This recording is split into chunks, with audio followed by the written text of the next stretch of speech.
Bismillah, assalamualaikum warahmatullahi wabarakatuh. Alhamdulillah, salatu wassalamu ala rasulillah wa ala alihi wa sahbihi wa sallama taslima. Nah, melanjutkan tafsir surah Al-Mutaffifin. Sekarang kita di ayat yang ke-18. Allah berfirman, kalla inna kitabal abrari lafi illiyin. Wa ma adraka ma illiyun kitabun marqum. Kalla, sudah sering berlalu tentang lafaz kalla ini, di mana dia memiliki dua makna. Yang pertama adalah penekanan,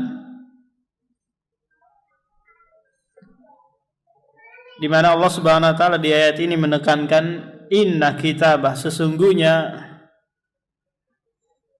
kitab, catatan-catatan amalan, al-abrar, orang-orang yang berbuat baik. Jadi orang yang dianggap berbuat baik, Pak, adalah mereka yang muslim taat. Ini disebut apa? Barrun atau birrun. Mafhumnya, pemahamannya, kalau ada di sana non muslim,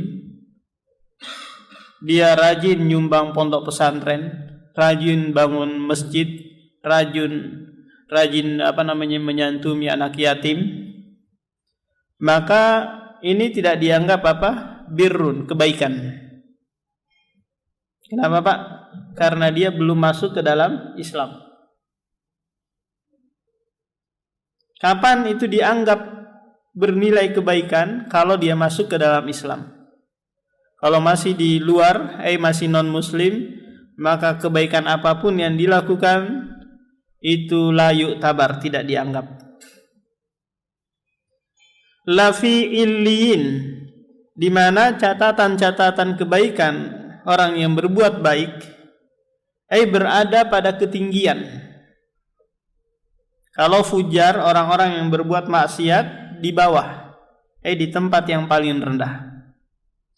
Ada yang menyebutkan illiyin maknanya adalah fil jannah, di dalam surga. Karena surga itu, Pak, tempatnya tinggi. Wa ma adraka ma illiyun. Tahukah kamu apa itu illiyun? Ini metode yang sering dibawakan oleh Allah Subhanahu wa taala di dalam Al-Qur'an, yaitu tanya jawab. Dia yang bertanya, dia pula yang menjawab.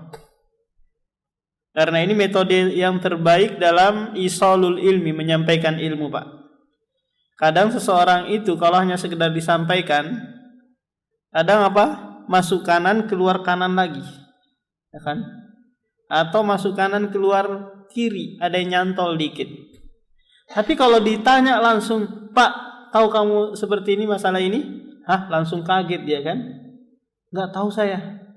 Kemudian di situlah otaknya terbuka untuk menerima informasi tersebut. Bapak tahu ini siapa yang terpilih presiden nanti?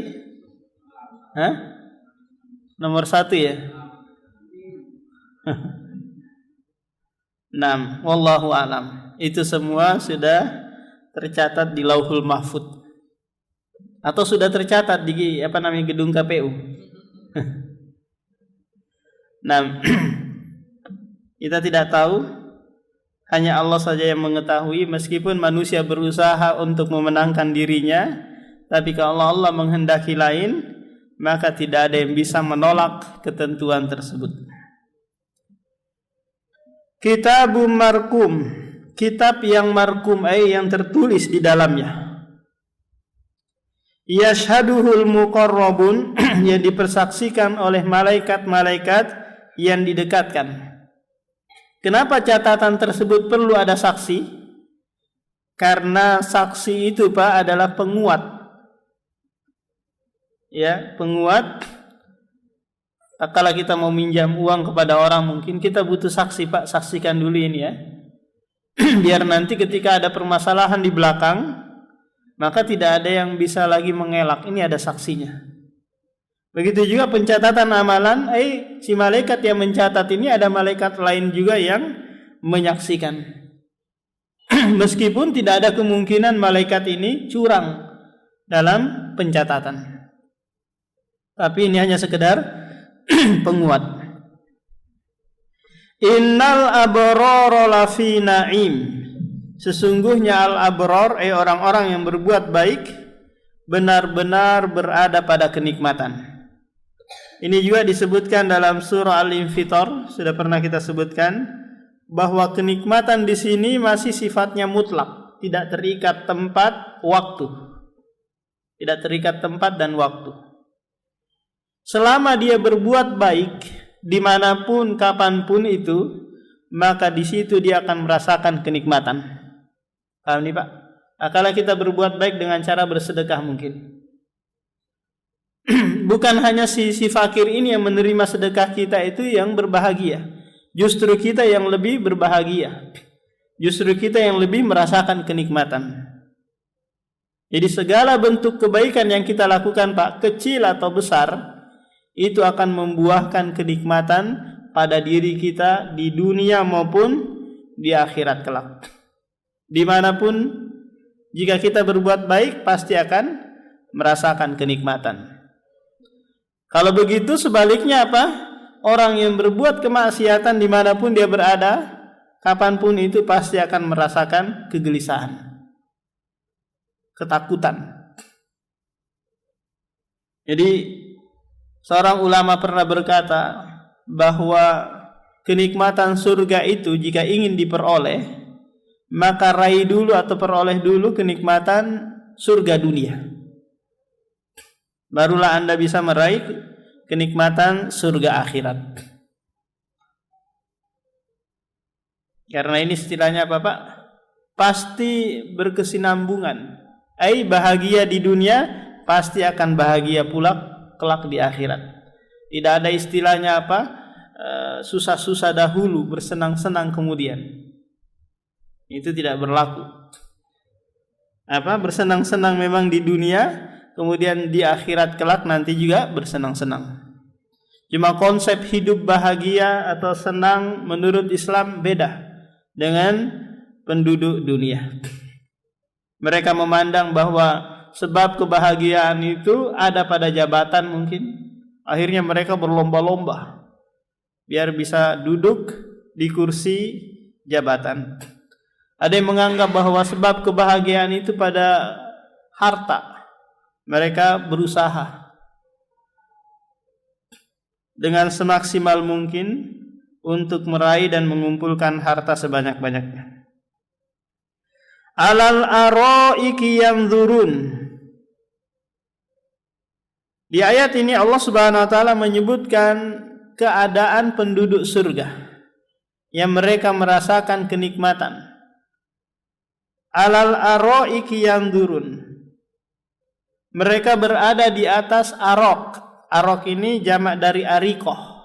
Dipan-dipan.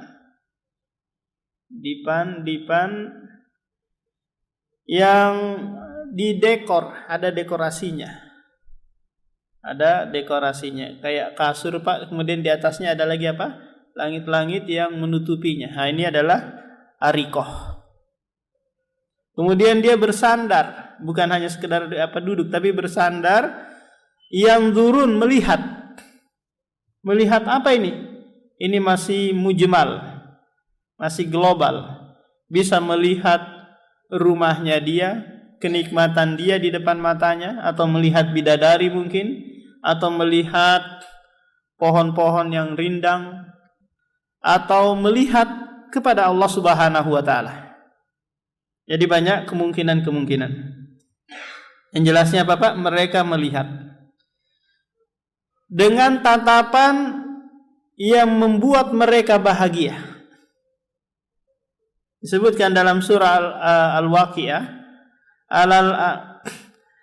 ala sururim maudunah muttaqiina 'alaiha mutaqabilun.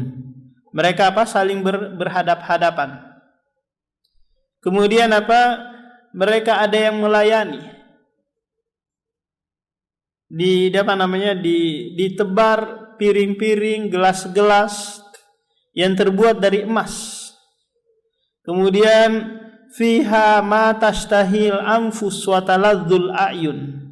Di dalamnya ada buah-buahan, daging-daging yang menyenangkan. Ta'rifu fi wujuhihim nadratan na'im. Engkau bisa melihat pada wajah-wajah ahli surga nadrah. Nadrah ini Pak cahaya. Cahaya kesenangan.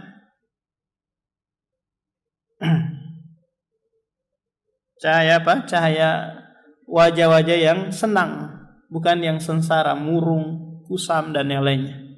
Coba lihat Pak, orang-orang yang senang, meskipun kesenangan dunia itu sesaat, dia akan nampak wajahnya apa? Berseri-seri. Jadi dari ayat ini, ulama kita menyebutkan bahwa penduduk surga itu yang membuat mereka berseri-seri wajahnya adalah wujuhu yauma idzin nadirah ila rabbiha nadirah. Wajah-wajah mereka berseri-seri pada waktu itu. Kenapa? Ila rabbiha nadirah, karena mereka melihat kepada Allah Subhanahu wa taala. Dan ini tidak dirasakan oleh orang munafik, musyrik, kafir. Karena mereka sudah disebutkan di ayat sebelumnya, di ayat 15, kalla innahum ar-rabbihim yawma idzil lamahjubun. Sekali-kali tidak, mereka tidak terhijab dari melihat Allah Subhanahu wa taala. Kenapa melihat wajah Allah adalah kenikmatan yang terbesar, Pak? Kenapa kira-kira? Kita berikan gambaran dulu di dunia. Kalau ada orang Pak datang kepada Bapak, ngantarin uang, kemudian dia taruh aja depan pintu rumah Bapak. Bapak kepengen bakso, langsung diantarin sama dia. Apa saja Bapak terbetik di dalam hatinya langsung ada di depan rumah. Enggak perlu Bapak order melalui itu online, enggak perlu, langsung dia datang. Cuma orang itu enggak pernah Bapak lihat. Bapak kepengen janda, langsung diantarin nih. Langsung diantarin dari Palestina sana atau dari Suriah. Kira-kira apa yang terkesan pada diri Bapak? Kepengen banget melihat wajah orang itu kan? Minimal mengucapkan apa? Terima kasih, syukron, jazakallah. Anda sangat rindu ingin melihat wajah orang tersebut. Orang itu bukan sedang apa? Kampanye, bukan sedang cari suara, enggak. Dia benar-benar ikhlas memberikan sesuatu kepada Anda. Tidak ada tujuan-tujuan lain. Tendensi-tendensi lain enggak ada. Dia ngasih terus menerus. Pasti Bapak sangat rindu untuk apa? Melihat wajahnya. Nah, begitu Bapak ke pasar, ke mall, langsung dia sebutkan, saya yang selama ini memberikan kepada Bapak. Senangnya luar biasa kan? Meskipun orang itu wajahnya jelek mungkin, maka Bapak enggak memandang itu. Yang Bapak pandang apa? Kebaikannya. Dia memberikan segala apa yang saya inginkan. Maka semua itu tertutupi. Dengan apa? Dengan kebaikannya. Nah, begitulah gambaran seseorang yang diberikan nikmat tanpa apa? Tanpa pamrih. Dia akan rindu untuk bertemu dengan orang tersebut. Bagaimana lagi dengan Allah? Mimbabil aula, lebih layak untuk kita rindu melihat wajahnya. Karena dia memberikan seluruh kenikmatan kepada kita tanpa ada sedikit pun minta sesuatu dari kita. Allah berfirman di dalam Al-Quran, wa ma bikum min nikmatin faminallah. Nikmat apa saja yang kalian rasakan semuanya datang dari Allah Subhanahu wa taala. Tidak pernah Allah meminta kita, ayo kamu ibadah karena kamu sudah ini loh, sudah saya berikan nikmat. Enggak. Ibadah itu untuk diri kita sendiri. Kalau kita tidak beribadah juga untuk diri kita sendiri. Tidak ada sedikit pun menambah kerajaan yang ada pada sisi Allah Subhanahu wa taala. Yusqauna min rahiqim makhtum. Yusqauna, ini lagi di antara kenikmatan ahli surga, mereka diberikan minum min rohik. Rohik itu Pak adalah khamar. Khamar la yusaddauna anhu wa la yunzifun, yang tidak menyebabkan mereka pusing dan mabuk ketika meminumnya. Tapi khamar yang lezat, tidak membuat pusing sebagaimana khamar yang ada di dunia. Di mana rohik tersebut makhtum, tertutup rapat, tersegel. Kalau langsung dihidangkan tanpa ada tutup, biasanya apa Pak? Ini curiga bekas orang mungkin ya, atau bekas siapa nih saya dikasih, orang kan nggak mau. Tapi ini apa? Minumannya berisikan khamar dan tertutup. Khitamuhu misk.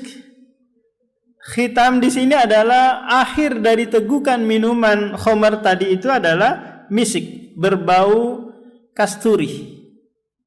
Kalau minuman-minuman di dunia Pak, teh kah, kopi kah, pasti di bawahnya itu ada ampasnya kan ya, ada kotorannya. Kalau ini enggak, minuman akhirnya dari gelas tersebut adalah misik, berbau kasturi. Wa fi dzalika, maka pada hal itulah, kenikmatan-kenikmatan yang disebutkan, falyatanafasil mutanafisun. Apa maknanya tanafas Pak di dalam Al-Quran atau di dalam bahasa Arab? Maknanya seperti ini Pak. Di dalam bahasa Arab ada kata hasad, ada kata gibtoh, ada kata tanafas. Kalau hasad itu, contoh ada si miskin hasad kepada si kaya, menginginkan nikmat harta yang diberikan oleh si kaya ini, si miskin apa? Menginginkan itu hilang darinya agar dia apa? Jadi miskin juga kayak dia. Ini namanya hasad. Menginginkan kenikmatan orang lain itu hilang dari dirinya. Paham? Ini namanya apa Pak? Hasad. Ini sifat yang buruk yang dimunculkan pertama kali oleh iblis. Kalau gibtoh, dia berkeinginan sama dengan orang tersebut. Ada orang kaya, dia juga kepengen, tapi hanya kepengen, tidak ada usaha. Ini namanya apa? Gibtoh. Keinginan keras, ingin menjadi kaya, ingin jadi pintar, tapi nggak ada usaha. Nah kalau tanafas itu berlomba-lomba, ingin bersama atau melebihi atau lebih unggul daripada orang lain. Nah dalam hal ibadah kita dituntut apa? Tanafas, berlomba-lomba. Sebagaimana Abu Bakar dan Umar berlomba-lomba. Dan Abu Bakar senantiasa unggul dalam segala ibadah. Pernah suatu saat Umar membawa setengah dari hartanya untuk diinfakkan bagi kaum muslimin yang ingin berangkat ke perang Tabuk. Perang yang membutuhkan biaya yang banyak karena perjalanannya jauh. Akhirnya apa? Umar membawa setengah dari harta yang dia miliki. Kemudian Umar berkata, saya akan menandingimu kali ini wahai Abu Bakar. Ternyata Abu Bakar sudah lebih dahulu membawa seluruh hartanya. Akhirnya kata Umar, saya enggak mau lagi menandingimu karena kamu selalu menang dalam hal ibadah. Nah, jadi seorang mukmin itu dituntut apa? Berlomba-lomba dalam hal kebaikan. Kalau ada tetangga kita menginfakkan mungkin uang 100.000, kita lebih lagi daripada dia, enggak mau kalah. Maka ini boleh. Ini dianjurkan, dituntut. Tapi dalam hal dunia kita dituntut apa? Melihat yang lebih di bawah daripada kita. Undur ila man huwa asfala minkum. Kalau dalam masalah urusan dunia, lihat yang di bawah kalian. Bapak contohnya punya motor, lihat orang-orang yang masih berjalan kaki, yang dia ke pasar harus naik angkot, naik ojek dan yang lainnya. Kalau kita punya kenikmatan rumah tempat tinggal, maka lihat banyak orang yang sewa, pindah sana sini, ngontrak sana sini. Agar apa? Agar kita lebih mensyukuri nikmat Allah Subhanahu wa taala. Nah, ini senantiasa melihat ke yang di bawah kita dalam hal dunia. Dalam hal akhirat, dalam hal ibadah enggak boleh. Kita harus lihat yang di atas kita. Wah, Masya Allah, ini Bapak ini senantiasa sop pertama dia. Bapak harus berlomba juga untuk di sop pertama. Oh, Bapak ini setiap sekali selesai sholat dia ngaji terlebih dahulu. Anda juga apa? Berlomba-lomba. Kalau ada kotak infak lewat, kemudian teman kita di sebelah atau tetangga kita ngambilin dompetnya, kemudian dia cabut uang 100.000, dia angkat tinggi-tinggi gini, kemudian dia masukin pelan-pelan. Boleh kira-kira ini Pak? Ada kotak infak, dia angkat pelan-pelan gini. Bismillah. Maka kita juga boleh menyainginya. Ambil 2 lembar mungkin yang $100, bukan yang merah aja tapi dolar, kita masukin pelan-pelan. Bukan pamer, ini sebagai bentuk pembelajaran bagi yang lain. Kalau infak itu yang merah-merah, jangan yang abu-abu. Jangan yang abu-abu atau jangan yang ungu. Tapi yang paling tinggi. Jadi enggak mau kalah istilahnya, enggak mau kalah dan enggak mau tersaingi. Ya senantiasa mau unggul dalam hal ibadah. Kalau dalam hal dunia Pak, maka yang ada nanti apa? Saling iri dengki, saling menjatuhkan satu sama lain.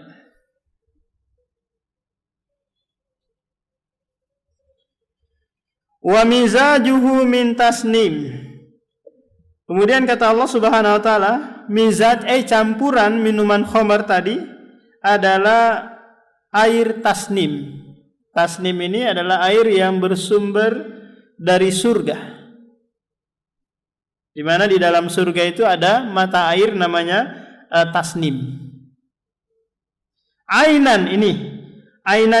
Tasnim itu adalah ainan, mata air yashrabu bihal muqarrabun.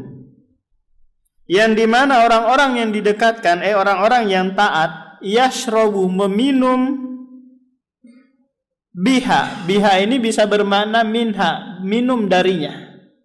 Timbul pertanyaan, kalau sumur atau mata air yang ada di dunia itu kan biasanya di bawah Pak ya, ya kan? Muncul dari apa? Dari perut bumi.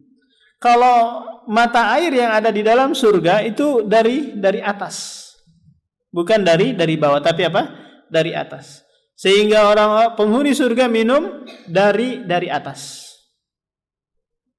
Nah, gimana gambarannya? Nanti Bapak rasakan ketika masuk ke dalam surga. Sekarang apa? Hanya berangan-angan aja dulu. Bayangkan saja, dan bayangan Bapak tidaklah sama dengan yang ada di dunia. Karena Allah menyiapkan surga dengan sesuatu yang tidak pernah terlihat oleh mata di dunia dan tidak pernah terbetik di hati kita. Nah, kemudian Allah Subhanahu wa taala melanjutkan ayat berikutnya, innal ladzina ajramu kanu minal ladzina amanu yadhakun. Dia dari ayat ini hingga akhir ayat nanti Allah menceritakan keadaan orang-orang yang fujar, orang-orang yang melampaui batas dari kalangan orang musyrik yang kerjanya itu adalah ajramu kanu minal ladzina amanu yadhakun. Mereka senantiasa menertawakan, mengejek orang-orang yang beriman. Nah, biasanya Pak, orang kaya, orang yang punya kedudukan, kalau tidak suka dengan orang yang rendahan, nggak suka dengan orang miskin mungkin, nggak suka dengan orang yang pengangguran, maka tindakannya yang dia lakukan adalah mengejek, merendahkan, menghina. Paham? Baik itu menghina dengan raut wajah, atau dengan perbuatan, atau dengan suara. Banyak bentuk hinaan dan ejekan yang dia akan munculkan. Sebagaimana Allah sebutkan dalam surah Al-Humazah, wailul likulli humazati lumazah. Jadi di mana orang-orang musyrik yang berada di Mekah, karena mereka di atas angin, orang mukmin nggak bisa berbuat apa-apa, tidak punya kekuatan Pak, mereka tertindas. Jadi ketika ada orang mukmin lewat di hadapan orang-orang musyrik yang sedang nongkrong-nongkrong, mereka mengejek, menghina. Wa idza marru bihim yataghamazun. Dan apabila orang-orang yang beriman itu lewat di hadapan mereka, mereka yataghamazun, mengedip-ngedipkan mata sebagai bentuk ejekan terhadap orang-orang yang beriman. Mereka menganggap bahwa orang beriman ini adalah orang yang sesat.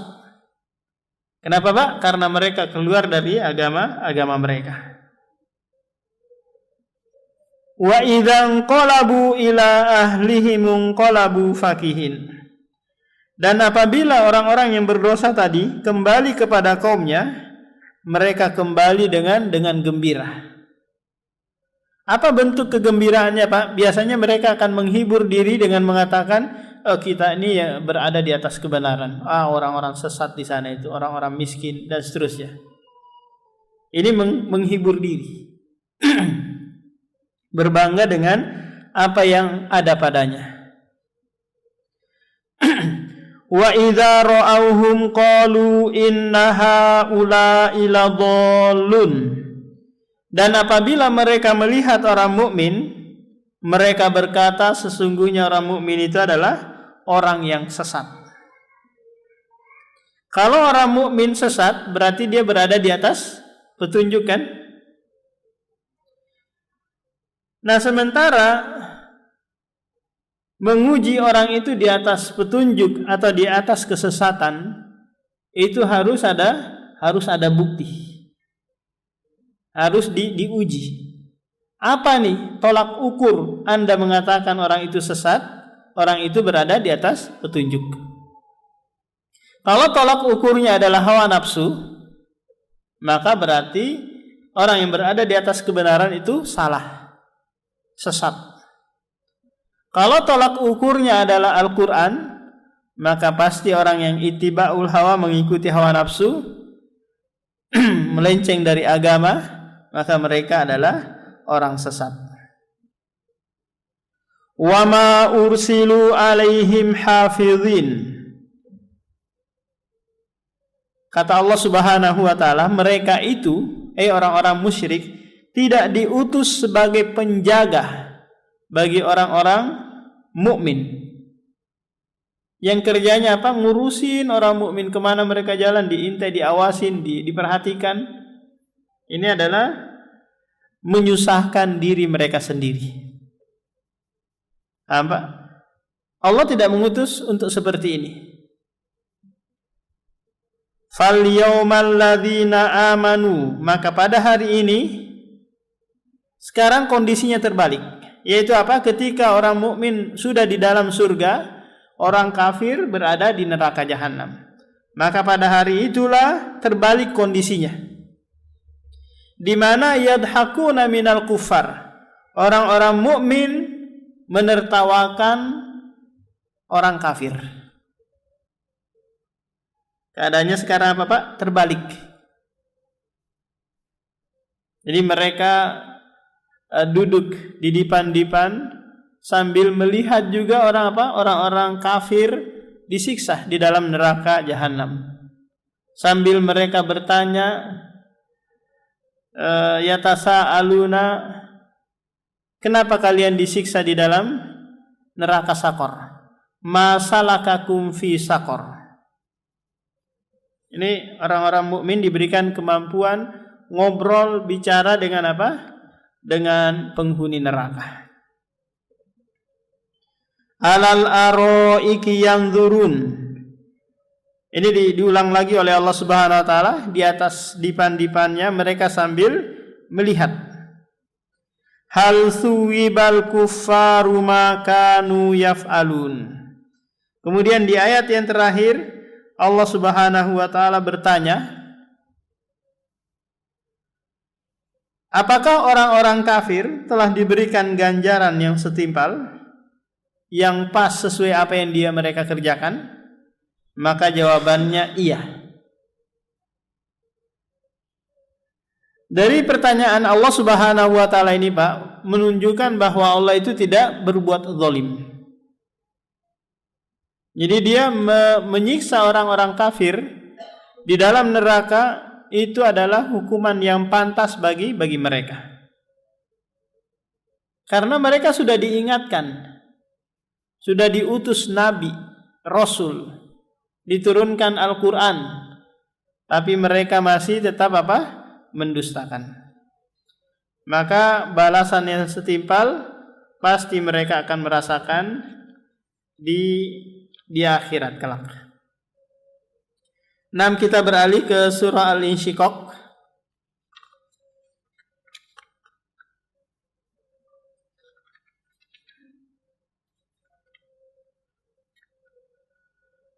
Jadi surah Al-Insyiqaq ini masih surah Makkiyah, di mana Allah Subhanahu wa taala menyebutkan sebagian dari kejadian hari akhirat. Allah Subhanahu wa taala memulai surahnya dengan idzas samaa'un syaqqat. Ayat ini.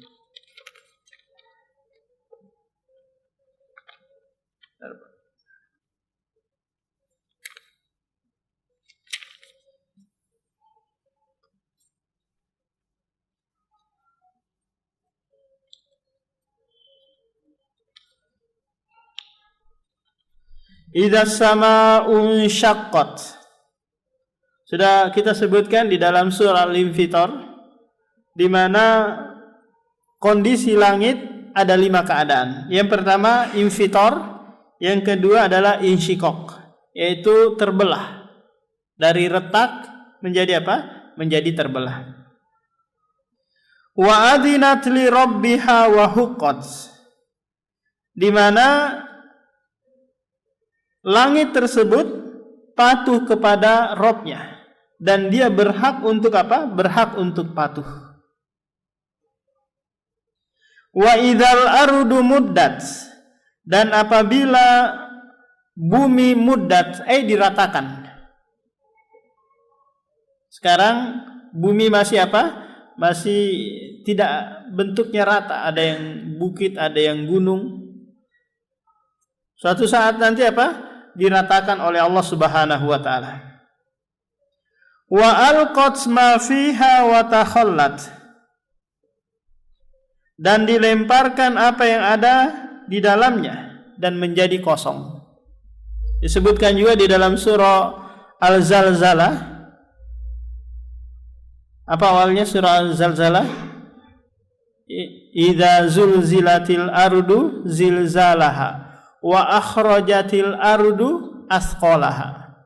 Jadi nanti bumi itu Pak akhrajat, mengeluarkan apa yang dia kandung, apa yang dia simpan di dalam perutnya.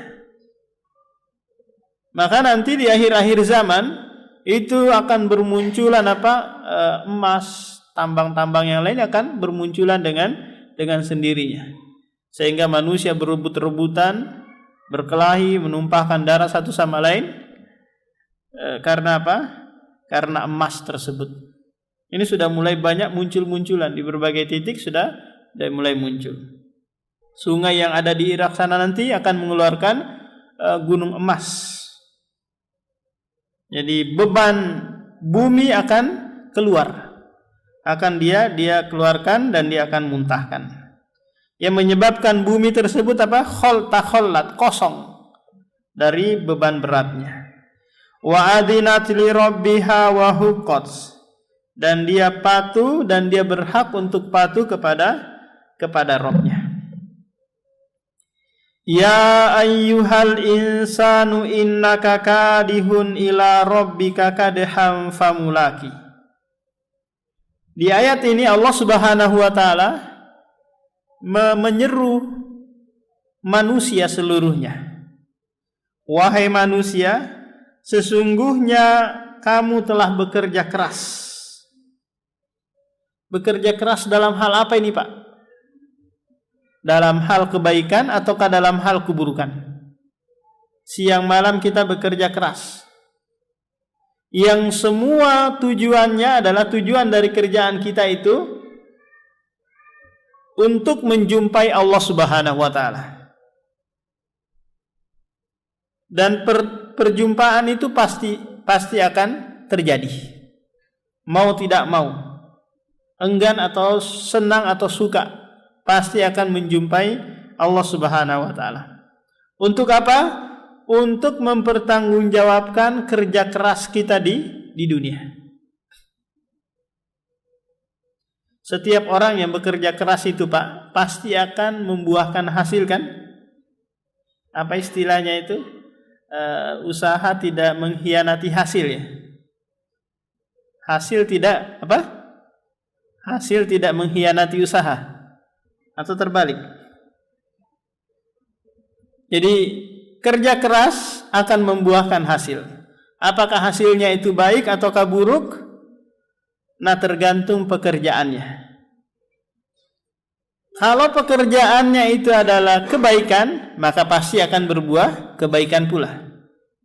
Kalau kerjaannya adalah keburukan, maka pasti hasilnya juga adalah keburukan. Semua diusahakan dengan upaya atau kerja keras yang tujuannya sama, yaitu menjumpai Allah Subhanahu wa taala. Mukminnya kah, kafirnya kah, majusinya kah, musyriknya kah, semuanya akan bertemu dengan Allah Subhanahu wa taala. Habis bertemu diapain? Ada yang langsung dicemplungin ke neraka jahanam, ada yang dihisab. Jadi setiap mukmin dan muslim nanti bertemu dengan Allah untuk apa? Hisab. Memperhitungkan amalan kebaikan dan keburukannya, agar mereka ditimbang amal kebaikan dan keburukannya, agar mereka apa? Diadili oleh Allah Subhanahu wa taala. Fa amma man utiya kitabahu biyamini fasawfa yuhasabu hisaban yasira. Adapun orang yang diberikan catatan kebaikannya, catatan amalannya, dan dia terima dengan tangan kanannya, wah, ini tanda baik. Paham, Pak? Dia menerima dengan tangan kanannya, ini adalah tanda kebaikan. Apa itu? Fasawfa yuhasabu hisaban yasira. Dia akan dihisab dengan penghisapan yang mudah. Bagaimana caranya, Pak?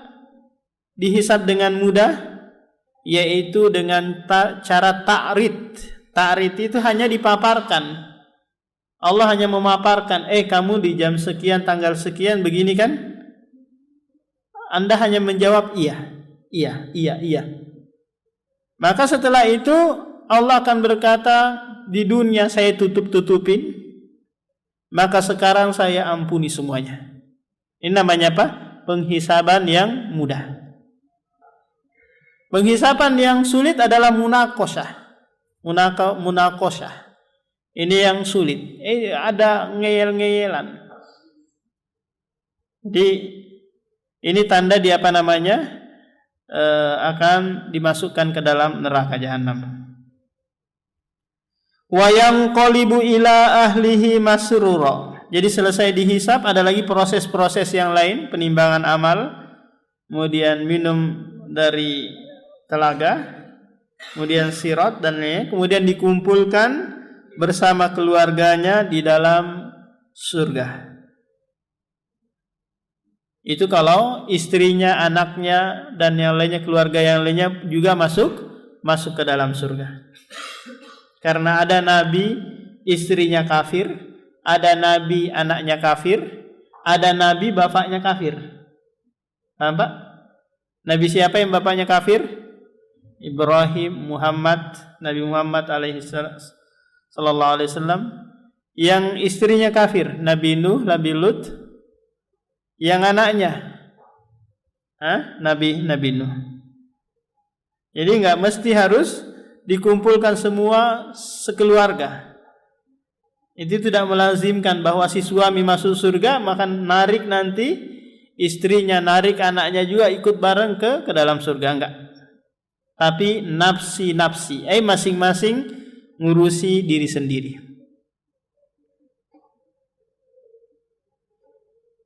Wa amma man utiya kitabahu wara'a dhahrihi fasawfa yad'u subura wa yasla sa'ira.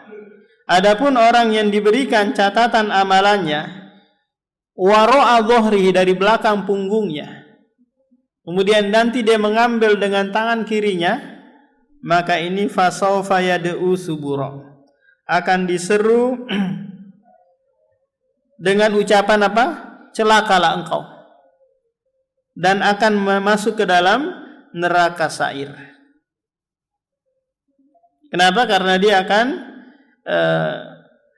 dihisab dengan hisab yang sulit, dihisab dengan penghisapan yang sulit. Tapi ingat Pak, bahwa setiap orang yang dihisab itu pasti muslim dan mukmin. Karena orang kafir atau orang musyrik itu enggak dihisab. Karena la hasanati lahum, mereka tidak memiliki sedikit pun kebaikan. Nah, demikian kita lanjutkan lagi pada pertemuan berikutnya. Ada yang bertanyakan, Pak? Hah?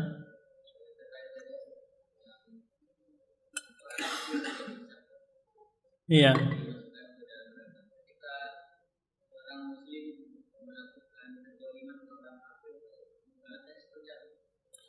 Sekarang orang kafir melakukan kedzaliman, orang muslim melakukan kedzaliman kepada orang kafir. Maka kalau dia enggak tahallul di dunia, tahallul itu meminta kehalalan darinya, maka nanti dihisap lagi di akhirat kan. Orang-orang yang pernah dia zalimi didatangin, apakah muslimnya atau kafirnya, maka dipindahkan kebaikan kepadanya. Tapi kebaikan itu tidak berarti, cuma akan mengurangi kebaikan si muslim yang melakukan kedzaliman tadi ini. Nah, kebaikan yang dipindahkan itu tidak berarti kepadanya, karena dia apa? Non muslim. Tertutup pintu kebaikan baginya. Tambah? Ya, jadi diadili, dipanggil juga, dipertemukan dengan muslim yang pernah menzalimi dirinya. Nah,